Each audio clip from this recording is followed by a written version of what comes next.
this is Scott Rank with the Best You. We're going to talk today about learning to give. You know, when we cut our teeth in the church, pretty much every preacher on the TV, at church, and everywhere else talked about tithing. That means you give 10% of your income, and being dutiful church members, Gail and I began to tithe on our income. I remember people arguing about whether you tithe on your net or gross pay. And that tends to be the way rules are. And so what I discovered over a period of time is you gave 10% of your income, you could check the box. You were a good Christian. Never really knew much where the money went. Wasn't overly connected to it. It was just something we felt like we ought to do, and so we gave that money to the Lord. But after I've gone through this journey and totally broken down and got down to the core of who I am and started seeing more and more that being a Christian is following Jesus and having a relationship with Him. And I believe God is alive. I believe He's able to communicate. I believe His Spirit comes to live within me, and so He's fully capable of talking to me. Now, a caution here is I believe that when God speaks to me internally, it always is in line with what He has written externally in the Scriptures. But a lot of times in the Bible, the principles are general principles, and then when we walk with the Lord in that relationship, His Spirit prompts us when to apply those Scriptures. For example, we know we're to share the gospel with every creature, but I don't corner everybody I run into every day of the week and share the gospel with them. What I do is depend upon God's Spirit in me to prompt me when it's an opportunity that He's brought across my path. So quickly, I want to tell you how this has changed me, changed my relationship with the Lord, changed my relationship with giving.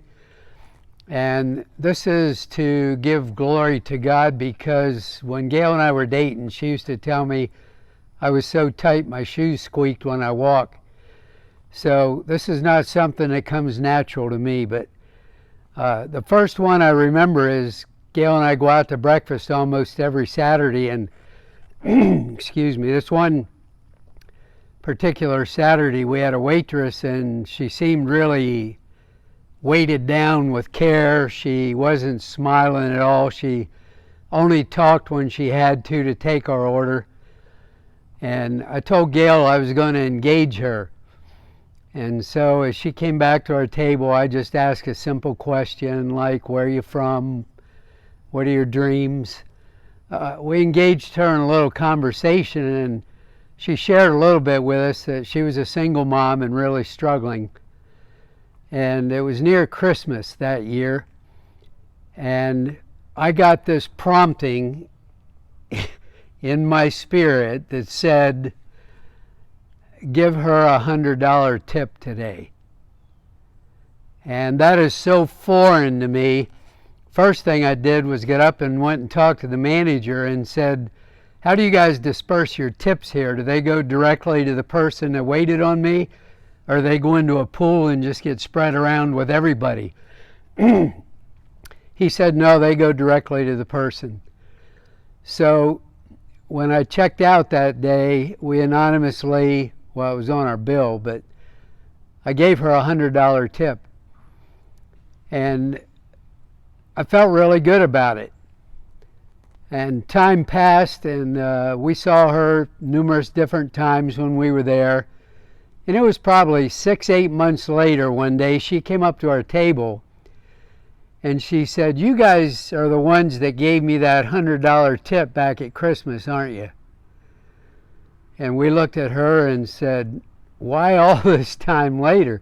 She said, well, I just saw you and I remembered it, and I remembered how special it was to me She said I was going through a really hard time, and that night when I opened my tip bag and saw the money, she said I just started crying. And I was so grateful. And she said I actually started going to a women's Bible study after that. So that was one story, and one of the things we learned out of that is, we still give significant money to our church, but we're also prepared that when God prompts us that we can help just directly from us to somebody else. And what I feel is, I feel like it's important to give to the church, but when I do, it's kind of like kissing your bride through the veil.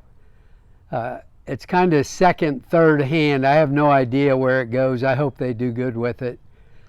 But when you give it directly to somebody and you get to experience the blessing of that, it is really, really rich. And so what I'm learning in this walk with the Lord and living from a redeemed core is I need to constantly be vigilant and be alert to His promptings, because I never know when one is coming.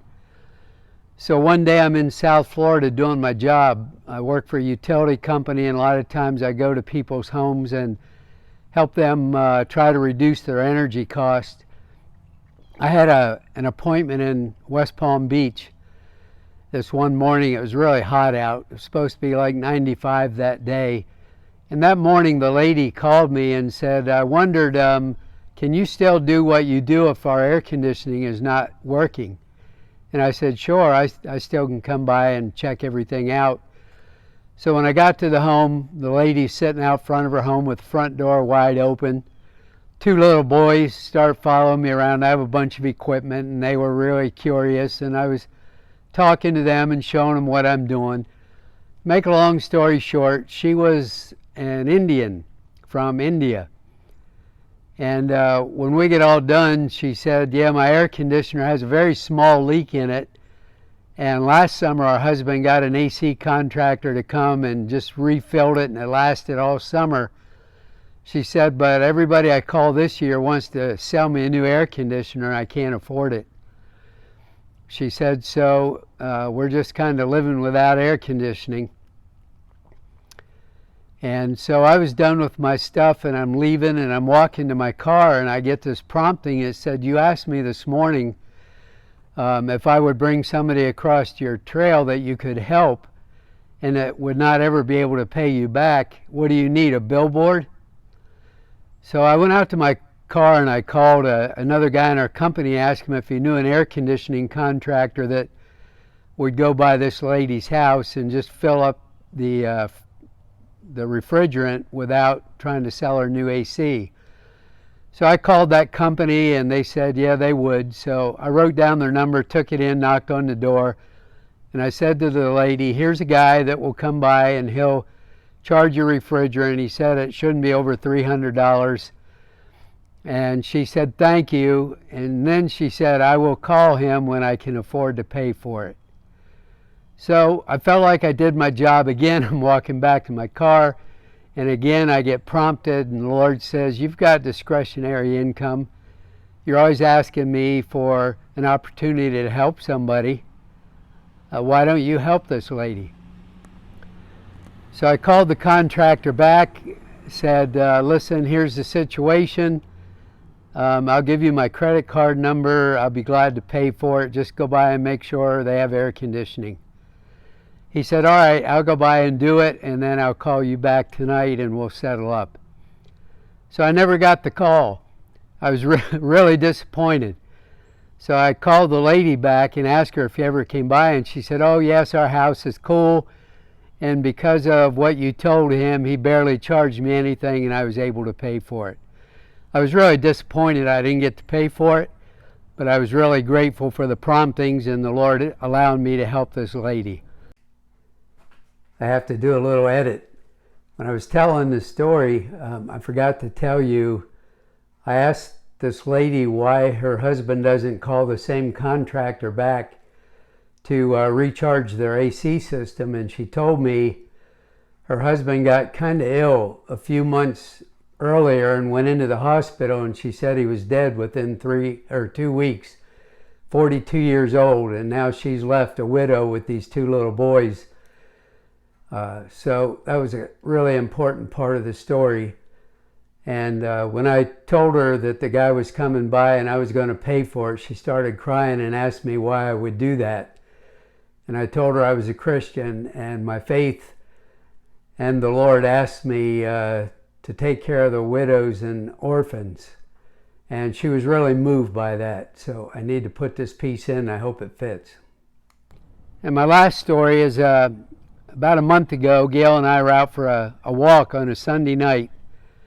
We were walking down a busy road, and it was right by a bus stop, and the bus stopped, and this guy got out of the bus in a wheelchair, and he didn't have any arms or legs. And we just said good evening to him and kept walking, and then he hollered to us. And we stopped and went back, and he said, "Hey, could you guys help me? My battery died in this wheelchair, and I need to get across this highway where I can get under roof on the other side." We realized then he was homeless. His name was Eddie.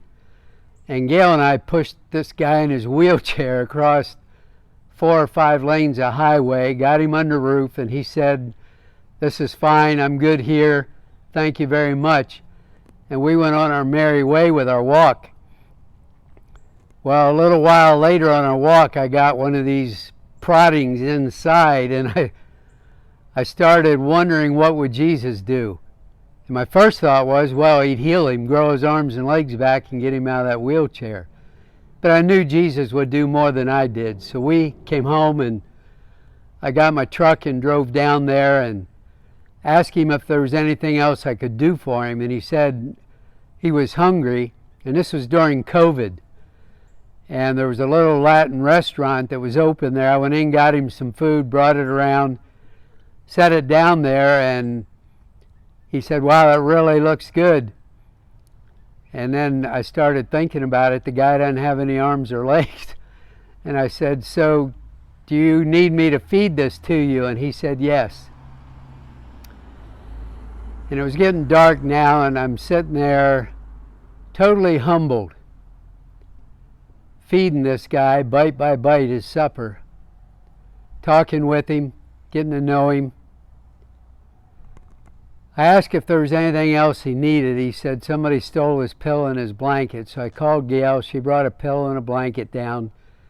After he ate, I put the pillow under his head and tucked him in. And I left. And first thing in the morning, all I could think about was Eddie.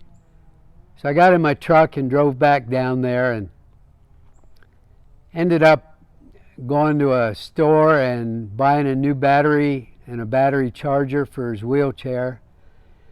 Brought it back, had to lift him out of the chair and set him in another seat while I fixed the wheelchair, put the battery in it, plugged it into a charger, got it charging up for him, put him back in his chair, and then started calling some resources and found a local deputy sheriff that his whole job is just looking after the homeless community.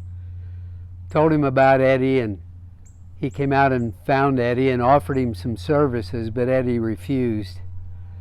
But I'm telling you all this just to say, when you're living from a redeemed core, what God's going to do is He's going to use you as a vessel of His. He's going to bring real life, organic opportunities for you to give of yourself, to give of your resources, and it's going to be challenging sometimes, it's going to stretch you sometimes, it's going to be scary sometimes, but it's also going to give you compassion for people, it's going to grow you, it's going to bring joy into your life. Probably more joy than you'll ever get giving 1/10 of your income to a church. So this whole new life from a redeemed core is different from anything I ever experienced in my normal, traditional Christian life. And I wanted to share it with you and challenge you to walk with the Lord on a daily basis. Be open to Him. Listen for His voice. Hear His proddings. He wants to use you. He wants to use you in your sphere of influence. And He'll bring amazing opportunities across your path. And He'll give you eyes to see and ears to hear. and a heart to understand and to be moved with compassion to help the people around you in your world. Hey, this is Scott Rank. Subscribe to my channel. Share this, like it, leave a comment. God bless you. We'll be back again soon.